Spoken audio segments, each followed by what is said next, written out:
Everyone, as I mentioned in class, it's almost impossible it probably is impossible to really cover all the Communist Manifesto in one class. So I wanted to do this just as a supplement. And I think if I were to teach the class over 16 weeks, this would have been 2 days because there's just so much there. But what I want to just focus on a little bit here is the first half, maybe first 60% of the reading. And so one of the things that's sort of hard when you're thinking about reading the Communist Manifesto is a manifesto is usually a statement of your principles. And so the second half, which we got into a little bit in our discussion on Monday, lays out those principles. Here's how the Communist Party is a proletariat party. Here's how we're different from other working parties of the working people.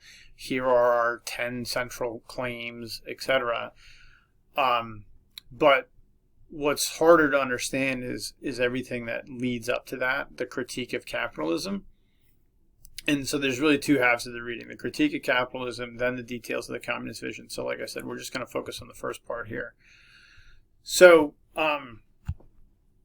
the first thing that's helpful to understand, I sort of mentioned this in passing in class.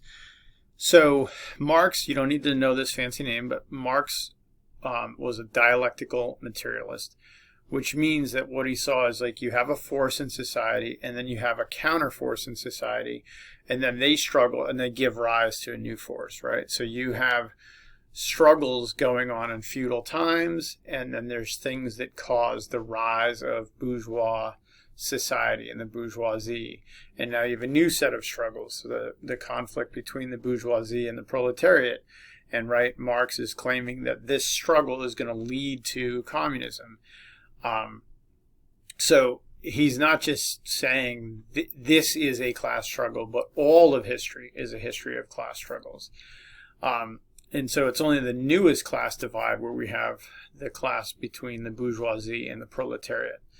And it's helpful to know for context, and this is something that, again, I think it would have been impossible to get into, is that, he talks about some of the good things that have come from the bourgeoisie, at least in comparison to feudalism. So I want to just highlight some of those, right? So this is a lot of text to put on slides. I would not recommend you put this much text on slides. I'm not going to read these full quotes, but you might want to come back to this, pause it, read the quotes, or just note these paragraphs, right? But to sum up some of them, the rise of the bourgeoisie has given rise to massive development of commerce. It has accomplished massive wonders in terms of building stuff and development. And I mentioned this in passing, Marx hated rural life. So he says, by creating cities, essentially, it rescued a considerable part of the population from the idiocy of rural life. That is not my quote. That is his. But then, of course, we get the downside of the rise of the bourgeoisie. And what I want to highlight here is that part of the reading talks about the plight of the proletariat, but he actually talks a lot about stuff before that, and it's really helpful to look at that. So he basically says, you have these doctors that people used to look up for and revere because of the work that they did, good work, and everyone's been reduced to a wage laborer. Basically, in feudal times, people would sort of disguise the fact that they just want to conquer stuff by saying, well, it's in the name of God. He just says, now it's just naked out there in your face, right? I don't know if this next one is fair, but it's basically saying, it's made it so that every interaction you have is basically like a cash payment. And if you think about, your day, how many times you're just engaging in some version of a transaction, there's something there. Again, I don't know how fair this next one is either in the 21st century, but the idea here, right, is that because you are now sort of a family unit, and you're dividing labor up, right? So somebody, maybe both parents, is working for income. Other people are working at home, raising children. Children are being raised to become workers. So everything becomes about sort of the family unit as a money-making unit. I think one way that I do see this, right, is you do see, I think, often people wishing that they had more quality family time, but they feel like they have to sacrifice that in the name of having to work. One thing that I think is interesting is the idea of constantly chasing itself around the globe. So if you think about capitalism, think about the fact that there are places in the world where you cannot get water, but you can get Coca-Cola. And so what it does is it sort of everything that's unique in cultures begins to disappear a little bit, and you have just sort of jeans and Coke and Nike and all that stuff everywhere, or now Apple.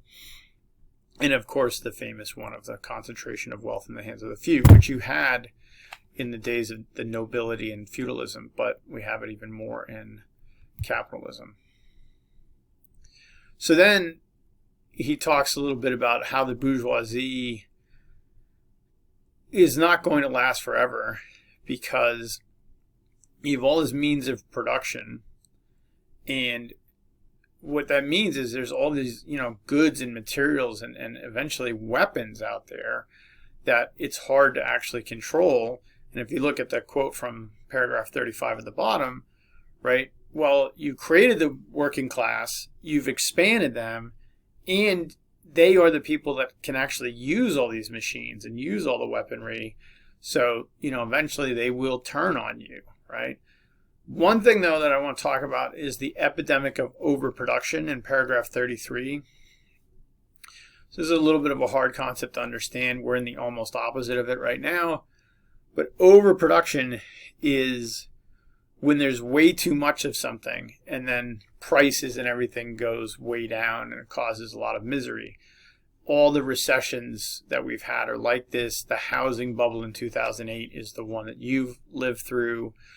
The beginning of the pandemic was another one.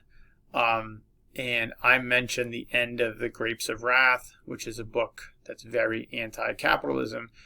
They're talking about having to literally burn food that people need to survive so they get the prices of the food back up, which is one of the most powerful depictions of the epidemic of overproduction.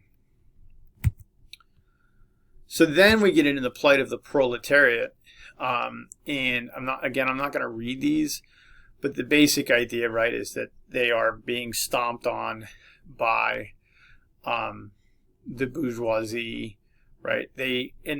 One thing that I think is interesting is the quote in the middle about work losing its individual character. So imagine the difference between handcrafting clothing or handcrafting shoes and then instead going to work in a shoemaking factory, and how you sort of become a cog in a wheel as opposed to anything that gives you a sense that what you're doing matters and an extension of your knowledge, right?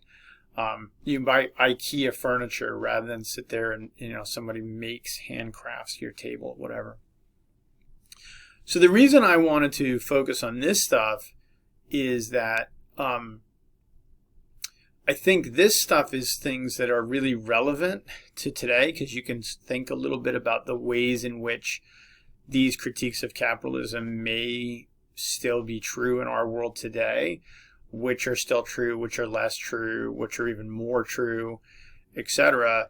And one thing that's always annoying to me when people talk about communism is they just wave their hand at the critiques of capitalism by saying, yeah, but communism's worse. Fine, let's say that it is. Let's say that, there's many examples that it has not worked in history. But that doesn't mean the critiques of capitalism are wrong. So we should look at them for what they are and see what kinds of arguments are there, because that's the society we live in, and that's what we can learn about. So I encourage you guys to go back and really think about that particular part of the argument a little bit. Okay.